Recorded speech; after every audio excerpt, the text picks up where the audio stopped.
여러분 안녕하십니까. 코로나19 사태가 지금 우려가 현실이 됐습니다.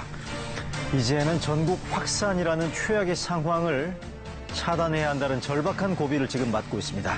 의료진단 라이브 오늘은 확진자 수의 급격한 증가 속에 추가 확산 가능성 그리고 언제쯤이나 이 사태가 진정될 건지 전문가들과 함께 얘기 나눠보겠습니다. 더불어서 이런 판국에 가짜뉴스 퍼뜨리는 몰지각한 사람들이 있습니다.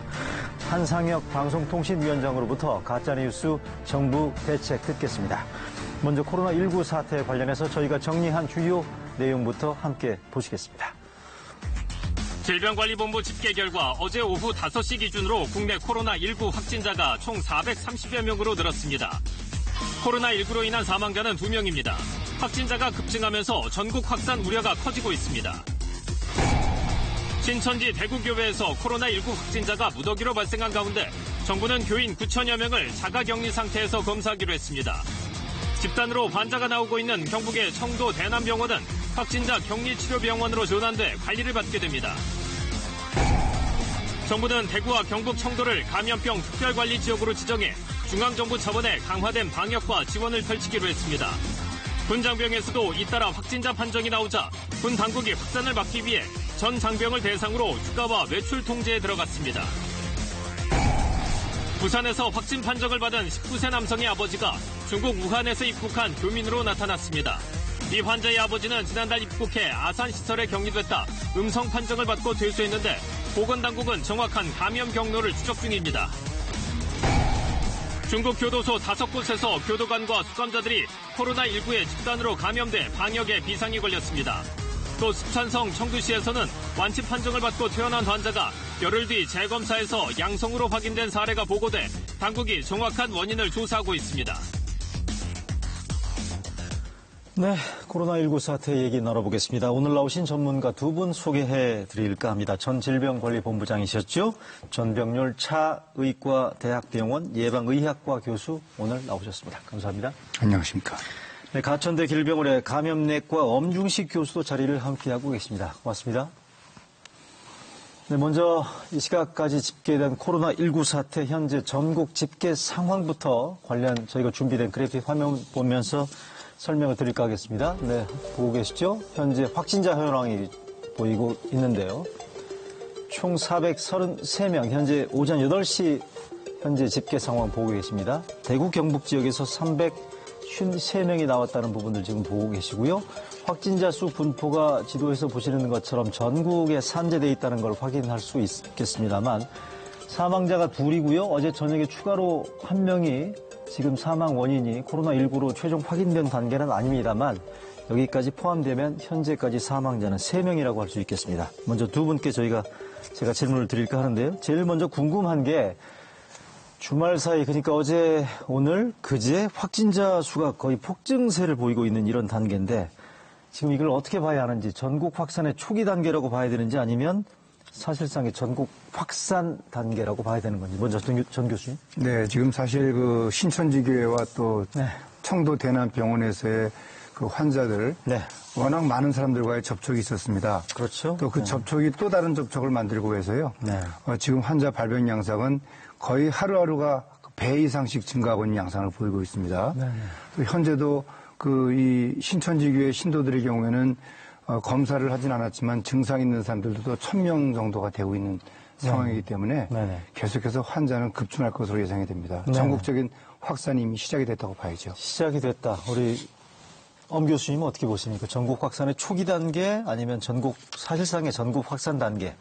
네, 저도 전국 확산의 초기 단계라고 보고 있습니다. 근데 지금 상당히 우려스러운 거는 2주 전에 이 대구의 신천지교회에서 이 확진 환자와 접촉한 분들이 많이 생겼는데 문제는 그 환자가 인지되기 이전에 한 번 더 그 모임이 있었습니다. 그러니까 두 번째 모임이 있었는데 여기서의 그 노출이 또 상당히 광범위하게 일어났기 때문에 이 과정에서 그 감염이 된 분들이 훨씬 더 많이 생겼을 거고 또 이분들이 전국적으로 이제 그 흩어지면서 또 다른 접촉자를 굉장히 많이 양산을 해서 돌아오는 새로운 주에 거의 매일 1000명 단위의 확진자가 발생할 수도 있다. 이런 예측이 있어서 상당히 우려스럽습니다. 잠시만요. 하루 단위 1000명 발생도 가능성을 열어둬야 된다? 네, 그렇습니다.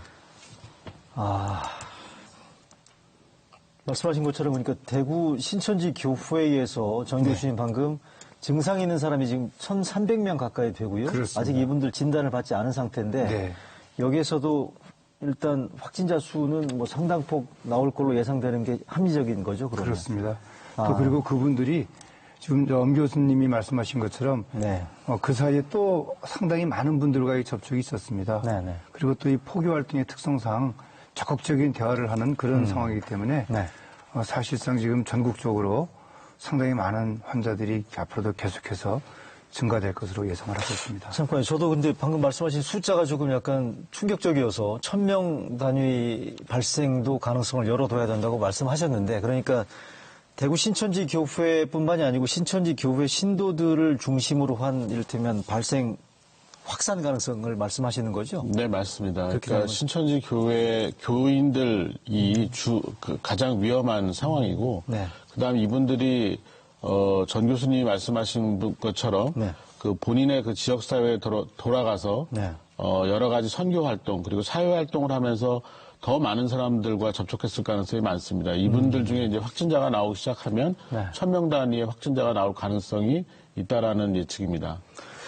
이건 뭐 전혀 경우가 달라질 수도 있겠다라는 걸로 이해가 되는 그런 상황인데요. 자, 그러면 사망자 말씀을 좀 여쭤볼까 하는데, 질문을 드릴까 하는데, 어제 저녁에 한 명 추가가 지금 확인된 상태는 아닌데 말이죠. 일단 어제 사망자로 나와 있던 40대죠. 이분이 고혈압 기저질환이 있었다라고 얘기하는데, 최종적으로 지금 코로나19로 인한 직접적인 사망 원인 부분들은 확인은 안 된 상태이긴 합니다만, 방금 우리 엄 교수님도 추가적인 확진자의 대량 발생 가능성이 충분히 열려있는 상황인데 역시 이에 비례해서 사망자 수 발생도 같이 따라간다고 보면 될까요? 어떻습니까? 네, 그렇습니다. 지금 그동안에는 이제 그 해외에서 유입된 확진 환자 또 그 접촉자들 중심의 환자 발생이었습니다. 네네. 그 당시만 하더라도 환자들 대부분이 평소에 좀 건강했고 네. 또 그런 이유로 중증으로 질환이 진행되지 않은 상태에서 네네. 자가 면역으로 충분히 치료가 됐었는데요. 네네. 지금의 현 상황은 청도 대남병원뿐 아니라 또 많은 이 환자들이 병원에서 지금 계속 그 환자를 지금 양산하는 그런 양상을 지금 보이고 있습니다. 예. 그렇기 때문에 병원에서 감염된 경우는 우리가 2015년도에 메르스 이 사태에서 봤던 것처럼 기저질환이 있거나 또는 고령자, 중증자들이 발생하는 경우가 많습니다. 예. 그렇기 때문에 앞으로 이 환자 발생, 특히 기저질환이 있는 분들의 경우에는 네네. 중증으로의 진행, 또 사망까지도 그런 부분들을 예측하면서 방역당국이 거기에 맞는 준비를 해야 될 것으로 생각을 합니다. 네, 어제 질본 발표를 보니까 그 2명이 심각한 상태고 6명이 중증이라고 얘기를 했거든요. 여기에도 잡히지 않은 또 어제 그 40대 사망자 같은 경우도 여기에 잡히지 않는 환자 아니었나요? 네. 그렇죠? 이제 아무래도 그 유행이 커지고 많은 확진자가 나오다 보면 여러 가지 양상의 임상 상태가 발생할 겁니다. 그러니까 통상적으로 우리가 알고 있는 것처럼 한 일주일 정도의 경과를 거쳐서 중증이 되든지 아니면 회복되든지 이런 상황을 떠나서 네. 이 아주 초기부터 중증으로 진행하는 분도 있을 수 있고 네네. 또 고위험군이 아님에도 불구하고 중증 상태로 진행하는 그런 여러 가지 다양한 상황이 가능합니다. 그렇기 때문에 초기에 이 환자 분류를 얼마나 잘 할 수 있느냐, 그리고 그 환자 분류에 따라서 중증 환자에 대해서는 빠른 격리와 함께 집중적인 치료를 할 수 있느냐가 결국 사망자를 줄이는 가장 중요한 요인이 될 것 같습니다. 알겠습니다. 사망자 얘기는 그 정도로 하고요. 지금 또 이 프로그램을 시청하시는 분들이 궁금해 하시는 것 가운데 하나가 대구에서 지금 대거 확진자가 발생하고 있지 않습니까? 네. 또 하나 우려되는 게 신천지 대구교회와 관련이 없는 분들이 대구를 갔다 온 뒤에 뭐 군인도 일부 있었고요. 양성 판정되는 경우가 있었는데 이걸 놓고 얘기되는 게 대구 가면 일단 위험하다라는 얘기도까지 나오고 있는 상태인데 전 교수님 어떻게 이거를 우리가 이해를 해야 될까요? 그렇지는 않습니다. 그렇지는 않아요. 우리가 이제 그 위험에 노출되는 그런 부분들을 고려를 해야 됩니다. 네. 그 위험에 노출된다는 얘기는 환자와의 접촉입니다. 네. 그 환자와의 접촉은 사실상 뭐 아무도 예측할 수 없죠. 그리고 또 그 과정에서 어떻게 보면은 그건 정말 우연히 이제 그 작용이 되는 건데요. 이제 그런 부분들이기 때문에 사실상 그런 환자 발생 지역을 갈 때는 가능하면은 이제 마스크를 착용하시면서 개인 이색을 지켜주셔야지만이 이제 그런 감염으로부터 예방을 할 수가 있습니다. 그러니까 가서 걸린다 그런 거는 잘못된 인식입니다. 동의하십니까, 황 교수님? 네. 이 대구 지역에서의 그 지역사회 유행이 이 다른 지역보다 좀 높아진 건 사실입니다. 그런데 아직 방문 자체만으로 감염이 된다라는 것은 그 잘못된 그런 정보이고요. 실제로 이제 그 확진자와 그 접촉이 일어나야지만 감염이 되는 거기 때문에 이 접촉을 어떻게 줄이느냐 이 부분에 대한 고민이 필요한 것 같습니다. 자, 두 분 말씀드렸습니다만 대구가 다 위험한 건 아니다라는 부분들에 대해서는 오늘 두 분께서 확실하게 정리를 해주신 것 같고요. 과도한 불안이나 공포 이런 부분들도 결코 도움이 안 된다는 취지로 저희가 이해를 하겠습니다. 그래서 드리는 말씀이 처음에는 이게 지금 그 코로나19의 경우에는 비말 감염 말고는 공기 중 전파 가능성은 없다라고 얘기를 했단 말이죠. 근데 최근에 나온 거는 밀폐된 지역에서의 대기 중 전파 가능성이 있다라고 얘기를 했고요. 무증상 감염 얘기가 나오다 보니까 이게 지금 공기 중 전파 가능성 부분들에 대해서도 제가 두 분 전문가들께 어느 정도 위험한 건지 오늘 좀 정리를 해 주셨으면 할까요? 사실 이제 중국에서의 그 환자들에 대한 감염 경로 뭐 이런 여러 가지 것들이 계속해서 지금 발표가 되고 있습니다. 그러니까 우리 정부가 사실 그런 부분들에 대해서 충분히 정보를 획득을 해서 우리 방역 그 정책에 충분히 반영을 해야 됩니다.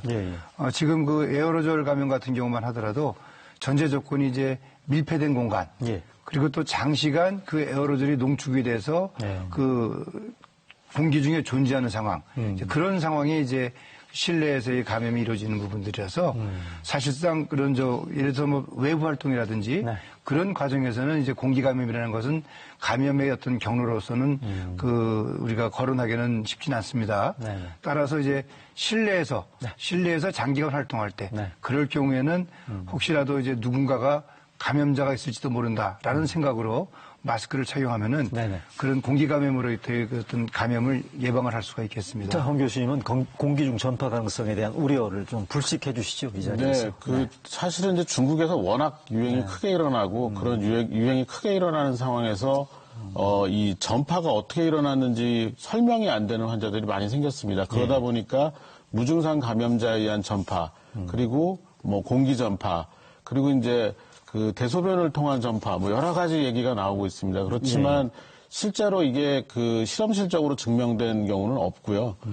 결국 아주 특수한 상황, 전 교수님이 말씀하신 것처럼 아주 밀폐된 지역에서 어떤 환풍기 같은 그런 공기를 강제로 조절하는 그런 시스템이 오염이 돼서 생길 수 있는 가능성 같은 것들은 열어둬야 되겠지만 아주 예외적인 다른 상황에서는 그런 그 무증상 감염 전파나 아니면 공기 전파의 경우에는 거의 생길 가능성이 없다고 보고 있고요. 그리고 생기더라고 하더라도 전체 유행에 미치는 영향은 매우 미미할 것으로 생각합니다. 네, 알겠습니다. 그 정도로 일단 정리를 하고요. 그러면 황 교수님 어제 대구 다녀오셨다고 얘기를 들었습니다만 지금 그 청도 대남병원이 지금 한 병동 전체가 다 걸렸다 해도 과언이 아닐 정도로 심각한 상황 아니겠어요?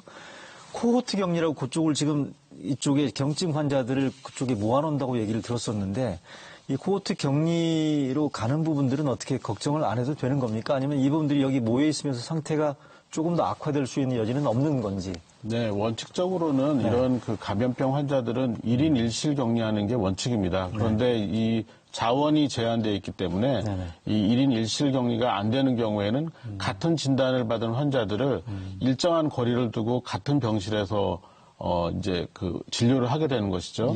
그래서 지금 워낙 환자가 많이 생겼기 때문에 그리고 이제 이송할 병원이 충분하지 않아서 경증 환자들은 코호트 격리라는 걸 하고 있고요.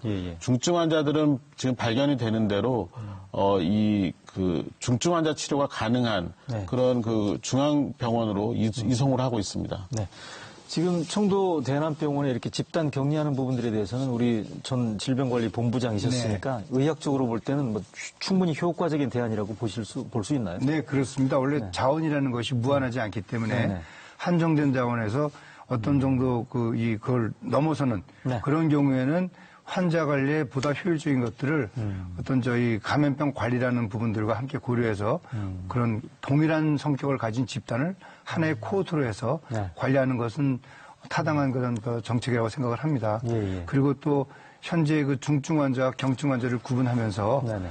그 의료진들이 특히 경증 환자들이 대부분을 또 차지할 수 있거든요. 예. 그런 부분들에서 면밀하게 관찰하면은 그 제한된 자원을 보다 효율적으로 사용하면서 감염병 관리를 효과적으로 할 수 있을 것으로 생각을 합니다. 청도 대남병원이 지금 집단 격리 조치를 한 부분들에 대한 평가를 지금 들어봤었는데요. 관련해서 현재의 그 방역 방식을 앞으로는 뭐 근본적인 전환이 불가피하다라는 얘기들이 나오고 있습니다. 그러니까 어제 보니까 감염 학회 등 단체에서도 입장문을 냈어요. 지역사회의 전파 완벽 차단이 불가능하기 때문에 피해 최소화 전략으로 방향을 전환해야 된다라는 입장을 냈습니다만 엄 교수님 어떻게 보십니까 여기에 대해서? 네, 그동안 그 한 2주 전까지는 네. 그 중국의 그 유행 지역을 중심으로 해서 입국 제한을 하고 네네. 그리고 이 여행력하고 확진 환자와의 접촉력을 중심으로 해서 이 일종의 차단 정책을 그렇죠. 해왔다고 하면 되겠습니다. 그런데 이제 두 번째 유행기가 이제 생기면서 지역사회 감염 유행이 이제 시작된 상태입니다. 이렇게 되면은 실제로 이 검역이라든지 또는 이 통상적인 방역 차단 정책으로는 더 이상 그 유행을 막기가 좀 어려운 상황이 됩니다. 결국에는 감염된 사람들을 빨리 찾아낼 수 있도록 진단 중심의 방역책으로 바뀌어야 되고 예. 이 과정에서 그동안 이제 질병관리본부나 검역소, 뭐 선별진료소 중심의 그런 치료 체계보다는 진료 체계보다는 이제 의료기관들이 적극적으로 전면에 나서서 이 환자들을 발견하고 격리하고 치료하는 그런 형태로 지금 전환이 돼야 되겠고요. 그다음 무엇보다도 지금 이제 그 특정한 지역, 특히 이제 대구 경북 같은 지역에는 워낙 확진자가 많이 생기고 접촉자들이 늘었기 때문에 네네. 이동 제한을 좀 검토를 해야 됩니다. 뭐 이동 제한이요? 네, 강제적 이동 제한이라기보다는 자발적 이동 제한인데 특히 이제 접촉자들은 다 자가격리가 되겠지만 네네. 아직 확인이 되지 않은 그런 접촉 가능성이 있는 분들은 네네. 이제 스스로 자가격리를 하고 이런 접촉 가능성에 대해서 관계 당국에 신고를 해주시고 네네. 그리고 이런 대규모 집회나 뭐 여러 가지 종교 활동 그리고 이런 그 조금 그 꼭 필요하지 않은 모임들은 다 자제를 하고 네네. 이동을 좀 제한하는 그런 사회적 활동의 제한이 지금 필요한 상황입니다. 자발적인 이동 제한을 지금 엄중식 교수께서 말씀하셨는데 어제 저녁에 총리 긴급 담화문에도 이런 얘기들이 네. 있었어요. 자발적인 그 참여와 협조가 필요하다라는 호소가 있었습니다만 네, 오늘 그렇습니다. 예정된 뭐 그 예배 활동이랄지 네. 종교 활동들도 자제해달라고 얘기를 했었는데 말씀하신 것처럼 지금 봉쇄 전략보다는 확산을 늦추는 쪽으로 가는 게 현재로서는 이제는 불가피해졌다라고 봐야 되겠죠. 그렇습니다. 이미 우리가 살고 있는 이 지역 내에서 네. 다수의 환자들이 연쇄적으로 발생하고 있는 상황이기 때문에 네. 그런 환자들을 최대한 조기에 찾아내서 네. 그 환자들을 신속하게 격리 그리고 또 경증, 중증으로 분류해서 해당 의료기관에서 적절하게 진료하는 것이 환자들의 확산도 방지할 수 있고 네. 또 그 환자들에 대한 그 어떤 중증 질환 관리 그렇게 함으로써 생명을 지키는 그런 효과적인 방법이라고 생각을 합니다. 걱정인 게 또 지금 현재 그 워낙 환자들이 많이 이렇게 확진되다 보니까 과연 이게 의료진들과 의료 인프라가 이걸 충분히 감당할 수 있을지에 대한 걱정들이 꽤 있단 말이죠. 어떻습니까? 네. 네. 사실 이제 음압병실 문제, 네. 격리병실 문제, 네. 이제 그런 것들이 지역적인 차이에 따라서 좀 일부 한계는 있을 수 있습니다. 네. 따라서 이제 정부는 그 어떤 이 군 인력이라든지 또 공공의료 인력들을 동원을 해서 대구 청도 지역의 인력을 지금 지원을 하는 것으로 알고 있습니다. 예, 예. 그리고 또 병원의 경우에도 해당 지역 내에서 어떤 특정 병원을 전문 이 병원, 감염병 전문 병원으로 지정을 해서 네네. 해당 의료기관에서 환자를 진료하도록 하고요. 그리고 또 일부 그 환자들에 대한 이동을 시작을 했습니다. 예. 그렇게 함으로써 이 지속적으로 발생하는 코로나19 환자들을 격리 진료할 수 있도록 예. 병상을 지금 확보하는 것으로 알고 있습니다. 병상 부족은 어느 정도 지금 심각한지 제가 엄 교수님께 여쭤보고 싶은데 두 번째 환자의 경우에는 대구 청도 맞죠? 청도에서 지금 발생한 두 번째 환자의 경우에는 사망자 말씀드리는 네. 거고요. 부산으로 이동하다가 숨진 걸로 나온 이렇게 지금 정리되고 있는데 결국 이게 만약에 인근 지역에 그 의료 입원할 때가 있었더라면 긴급 치료할 때가 있었더라면 이동 중에 숨지는 부분들을 막을 수 있지 않겠느냐. 결국 얘기가 나오는 게 지금 병상 부족 문제가 현실화되는 상황이 아닌가 이런 우려들이 나오고 있습니다만. 네. 그 의료 자원을 얼마나 효율적으로 그 전국적으로 그 배분을 하고 관리 운영하느냐의 문제는 사실은 이런 위기 상황에서 해결할 수 있는 문제는 아닙니다. 평소에 투자를 해둬야 되는 그런 문제인데요.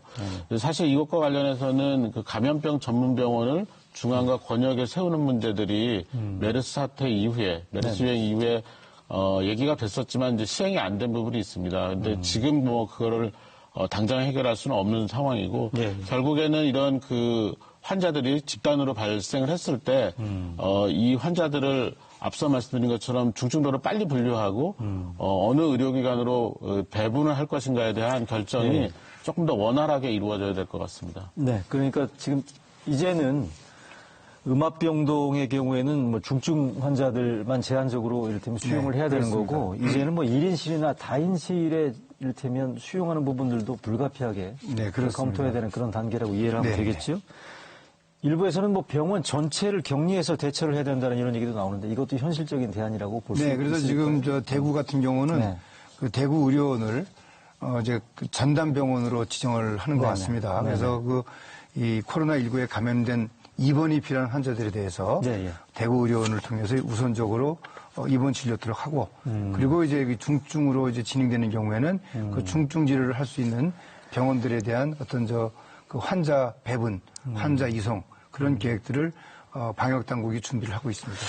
그런데 또 하나 좀 말씀하십시오. 유행이 진짜 커지면 그러니까 지금 이제 의료 자원으로 해결이 불가능할 정도로 유행이 정말 커지면 이제 정말 그 극단적인 방법을 택할 수도 있습니다. 예를 들면 진짜 경증 환자고 고위험군에 해당되는 조건을 갖추지 않은 분들은 진단이 되었지만 집에서 자가격리를 시킬 수도 있습니다. 그리고 전담팀이 모니터링을 하는 거죠. 그리고 과거에 한 100년 전에 스페인 독감 때 그런 그 방법을 택했는데 대규모 코호트 시설을 만드는 겁니다. 예를 들면 체육관 같은 것들을 확보를 해서 거기에 이제 확진자분들을 일정한 거리를 두고 이렇게 모으는 그런 방법까지도 고려를 하고 있습니다.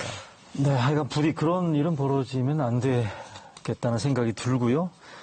관련해서 이런 지금 코로나 사태 확산과 관련해서 다른 의료 체계, 의료 시스템, 의료 인프라가 지금 위험에 처했다라는 그런 뭐 경고음도 나오고 있는데 확진자가 다녀간 병원들이 지금 뭐 잇따라 폐쇄 조치, 물론 뭐 다시 병원 문을 열기도 합니다만 그렇게 하다 보니까 그러다 보니까 일반 응급 환자들이 갈 데가 없는 게 아니냐 이런 거에 대한 걱정들도 꽤 있거든요. 어떻습니까?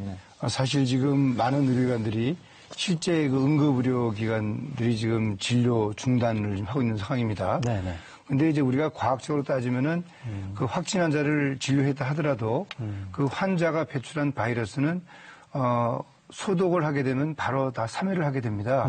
그래서 그러한 부분들을 이제부터 우리가 보건당국이 어떤 하나의 새로운 지침으로 적용을 해서 확진 환자가 있었던 경우에 그 해당 환자를 진료했던 의료기관의 의료진과 행정요원을 제외한 나머지 진료할 수 있는 그런 부분들 그런 부분들은 이제 그 진료 영역을 충분히 소독을 하고 그리고 한두 시간 정도 지난 이후에 진료가 재개될수록 해야지만이 그런 어떤 이 진료실이 또는 응급실이 폐쇄가 돼서 발생할 수 있는 그 어떤 의료 체계의 혼란을 이제 막을 수 있는 그런 방법이라고 생각을 합니다. 어떻게 생각하십니까? 이번에 보셨다시피 대구에서 그 대형 병원 4군데가 동시에 응급실이 폐쇄가 되면서 실제로 뭐 심근경색이나 뇌졸중 같은 골든타임에 그 치료를 해야 되는 환자들의 상당한 위협을 가져왔습니다. 그래서 지금 만들고 있는 것이 이런 응급센터의 경우에 4시간 이내에 그 재개를 할 수 있는 그런 지침을 만들고 있고요. 그래요? 근데 문제는 이제 그 환경은 4시간 이내에 관리가 가능한데, 이 노출된, 특히 이제 아주 밀접하게 노출된 그 의료진, 직원들 같은 경우에는 대체 인력이 필요합니다. 그러면 결국 외부에서 대체 인력이 들어가거나 아니면 그 원내에서 인력을 재배치해야 되는 문제가 있는데 이 부분이 시간이 상당히 걸립니다. 그래서 여기에 대한 좀 그 해법이 더 필요한 상황입니다. 인력 문제도 좀 굉장히 고민이 필요할 수도 있겠네요. 관련해서 하나 더 지금 저희가 다뤄야 될 이슈 중에 하나가요. 위기 경보 단계를 과연 현재 상태를 유지할 건지에 대한 이런 논란인데 먼저 박능후 보건복지부 장관 발언부터 먼저 듣고 오겠습니다. 지역사회 전파가 막 시작된 초기 단계인데 그 원인이 좀 비교적 분명하게 드러나고 있고 그리고 이 질병의 중증도가 경증에서 대부분 그치고 대부분 3주 이내는 완치가 되고 있기 때문에 이것을 심각 단계로보다는 경계 단계 수준을 유지하면서 적극적으로 방역을 하는 것이 좋겠다 하는 그런 결론에 이르렀습니다. 정부는 일단 현재는 지역 확산의 초기 단계이기 때문에 통제가 가능하다고 보는 그런 분위기가 있는 것 같아요. 물론 질병관리본부에서는 뭐 다른 의견도 일부 있는 것 같습니다만 이 부분들에 대한 좀 평가를 해주신다면. 저는 이 장관의 그 표현, 지역사회 확산의 초기 단계, 그리고 또 통제가 가능하다라는 그 전제 조건이 현 상황을 제대로 설명을 하지 못하고 있다. 이미 지역사회는 감염이 시작이 됐고 확산이 지금 되고 있는 상황이고 그리고 또 그 확산 과정에서도 계속해서 발생하는 그런 환자들, 특히 또 병원에서의 중증 환자들에 대한 감염 문제는 어떻게 보면 이제 통제가 될 수 있는 상황을 넘어설 수도 있다. 또 넘어서고 있다. 그런 부분들에 저는 방점을 찍고 싶고요. 또 그렇게 또 쓰인 상황에서 앞서서 우리 엄 교수님 말씀하셨던 의료 인력에 대한 어떤 확보 문제 그런 것들은 사실 그 위기 단계가 심각 단계로 적용이 됐을 때 의료법 하에서 의료 자원의 동원이 가능합니다. 법적으로 그런 조치가 이루어질 수 있을 때만이 이제 소위 말하는 민간 의료기관의 자원을 보다 효율적으로 동원해서 그 자원이 필요한 의료기관에다가 적절하게 배치할 수 있다. 그런 면에서는 시급하게 심각 단계로 상향 조정할 필요가 있다고 저는 생각을 합니다. 하여간 정부도 고민이 많은 것 같습니다. 심각 단계로 올린 나라가 중국 말고는 또 없다라는 이런 점도 있고 또 우리가 심각 단계로 올리게 되면 다른 나라에서 우리나라를 여행 금지국으로 서둘러 지정할 수도 있다라는 그런 우려도 있고요. 관련해서 오늘 새벽에 들어온 기사를 보면 미 국무부에서 우리나라에 대한 여행 정보를 2단계로 일단 격상을 했단 말이죠. 어쨌든 이 부분들에 대해서는 충분히 앞으로도 조만간에 정리가 돼야 될 필요가 있다고 보는데 엄 교수님 어떻습니까? 네, 그 상당히 그 정부에서 판단하기 어려운 상황인 건 분명한 것 같습니다. 그런데 전 교수님께서 말씀하신 것처럼 이게 이제 전체 사회로의 그 확산이 시작되고 나면은 그 다음에는 사실 막기가 쉽지가 않습니다. 그래서 여러 가지 준비를 지금 시급하게 해야 되고 그 과정에서 우리나라가 갖고 있는 모든 역량을 지금 쏟아부어야 되는 상황인데요. 그런 측면에서 이 정부가 실제 이 역량을 쏟아붓기 위한 그 태세 전환 그리고 실제 그 현장에서의 준비 과정을 행정적으로 이 관리 감독을 해야 되는 그런 여러 가지 점을 생각을 하면 심각 단계로 상향 조정을 하는 것을 정말 심각하게 고민을 해보셨으면 합니다. 심각하게 고민해야 된다는 두 분의 말씀이 있었고요. 위기 단계 상향 논란과 관련해서 또 하나 그 중국 관광객 입국 금지랄지 중국 유학생 입국 차단이랄지 이런 부분들에 대한 논란도 꽤 벌어지고 있거든요. 그러니까 지금 그 차단이 필요하다. 의사협회를 중심으로 또 질병원에서도 이런 의견들이 좀 제시가 되고 있습니다만 한편으로는 이미 지역사회 확산이 지금 뭐 현실화되는 이런 단계인데 과연 차단하는 게 무슨 의미가 있겠느냐라는 거에 대한 실효성 논란도 있는데요. 어떻습니까? 중국 입국 차단 조치에 대해서. 그러니까 지금 현재 우리가 그 국제기구 또는 세계적으로 또 그 가장 그 어떤 전문적인 그런 기구로서 평가받고 있는 미국의 질병예방통제센터. CDC. 그 특히 이제 CDC의 그 최근에 그 담당 그 센터장의 발표에 따르면 이 바이러스의 어떤 이거 미국의 경우입니다.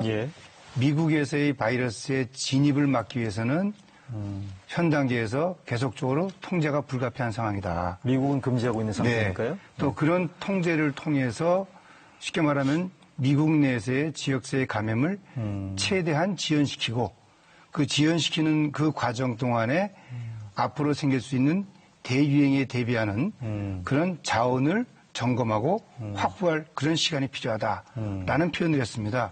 그게 사실 우리 정부에서도 초기부터 그런 과정이 필요하고 또 그렇게 함으로써 지금과 같은 그런 대규모 환자 발생을 최대한 늦출 수가 있었는데 그런 부분이 너무 늦었다. 저는 이제 그렇게 보고 있습니다. 어떻습니까? 대유행을 지연시키기 위한 차원에서 필요하다는 말씀이신 것 같은데, 엄 교수님은? 네, 뭐 감염 전문가들도 네. 실제로 이제 입국 금지, 봉쇄와 같은 그런 개념은 아니지만 네. 우리 검역 시스템이 처리할 수 있는 수준으로 입국 제한을 해야 된다라는 주장을 해왔습니다. 예, 예. 그래서 그 입국 제한 과정에서 충분히 그 입국자들을 줄여서 검역에서 걸러낼 수 있는 그런 상황을 만들기를 요구했었고요. 요청했었고 그런데 이게 어쨌든 시간이 흐르면서 중국 내에서의 어떤 다른 지역 유행 그리고 일본이나 싱가포르 같은 다른 국가의 그 지역사회 감염 유행이 시작이 됐기 때문에 예. 이제 입국 제한 상황, 그러니까 여러 가지 그 검역에 대한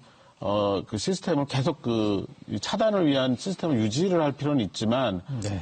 입국 금지, 그러니까 완전히 봉쇄하는 형태의 그 어떤 그런 대응으로는 이미 완벽한 조절은 어려운 상황입니다. 그래서 그 입국 관련된 여러 가지 이슈들은 한 번 더 논의를 해볼 필요가 있겠지만 네네. 지금은 그런 입국 제한도 필요하지만 지역사회 감염 유행에 조금 더 힘을 더 쏟아붓는 것이 좀 현명하지 않을까 생각합니다. 알겠습니다. 관련해서 이번 사태와 관련해서 지금 학수고대 하면서 기다리는 소식 가운데 하나가 치료제가 언제쯤 나오느냐. 예전에 신종플루 사태 때는 타미플루였죠. 네, 이런 그렇습니다. 치료제가 있어서 나름대로 뭐 대처가 가능했었던 부분이 있었던 것 같은데 이거는 지금 치료제가 없단 말이죠. 네, 그렇습니다. 어느 정도 시간을 기다려야만 이 치료제가 나올 수 있을 거라고요. 일단 현 상황에서 네. 새로운 약제의 그 어떤 개발과 사용을 기대하기는 거의 뭐 불가능한 상황입니다. 네. 현 상황에서는 기존에 나와 있는 약 중에서 네. 이 코로나19 바이러스의 증식을 억제할 수 있는 네. 그런 약제가 과연 있는지 그런 것들을 지속적으로 이제 환자 또는 동물 실험을 통해서 파악을 해야 되는데 네네. 다행스러운 것은 우리 현재 이 의료진들도 예, 예. 그 에이즈 치료제가 환자 진료에 효과가 있는 것으로 좀 일단 이미 발표를 한 바 있고요. 네네. 또 어젠가 또 일본 정부에서 네. 그 이 타미플루라는 약제를 그 이 신종플루에 사용을 했는데 그 효과가 있었다고. 약제가 효과가 안 될 경우에 네. 또 새로운 형태의 그 신종플루 약제가 있습니다. 예, 예. 근데 그 약제가 이 코로나19에 효과가 있는 것으로 지금 일본의 예, 예. 그 치료진들이 지금 그러네요. 네. 입증을 했다고 합니다. 네네. 그래서 일본에서는 아예 이 코로나19 환자들에 대해서 그 약제를 사용하는 것을 지금 지침을 하겠다. 뭐 이런 발표가 있었습니다. 저도 이 기사를 봤는데 아비간이라고 되어 있네요. 네, 그렇습니다. 네. 그 그거, 예. 후지 필름 그 회사에서 네네. 만든 약인데요. 네네. 그런 것들이 지금 하나하나 지금 밝혀지고 있어서요. 네네. 앞으로 이 코로나19를 대상으로 우리가 전쟁을 할 때 네. 그래도 우리가 선택할 수 있는 가능성은 점점 더 하나씩 만들어지고 있다. 그렇게 생각하시면 좋을 것 같습니다. 하나씩 해법이 보이고 있다는 그나마 낙관적인 말씀이신 것 같아요. 희망적인 얘기신 것 같은데 이 치료제 일본에서 나왔다는 그 뭐 신종플루 치료제에 대한 투여가 효과를 볼 수도 있다라는 얘기 어떻게 보십니까, 엄 교수님은? 네, 그 일본에서 지금 그 새로운 항바이러스제를 실제 코로나19에 적용을 하고 일부 효과를 확인한 것 같습니다. 그런데 이게 또 우리나라에 들어오는 과정이나 또는 실제 현장에 보급되는 데는 상당한 시간이 걸리기 때문에 아, 그런가요? 예, 현재로서는 그 중증 환자 중심으로 일부 치료 효과를 기대할 수 있는 약을 좀 집중적으로 투여하면서 그리고 환자가 면역력에 의해서 회복이 될 때까지 네. 보존적 치료를 하는 방법을 계속 사용할 수밖에 없는 그런 상황입니다. 네, 알겠습니다. 오늘 시간관계상 두 분 말씀 여기서 정리하도록 하겠습니다. 오늘 말씀 잘 들었습니다. 감사합니다.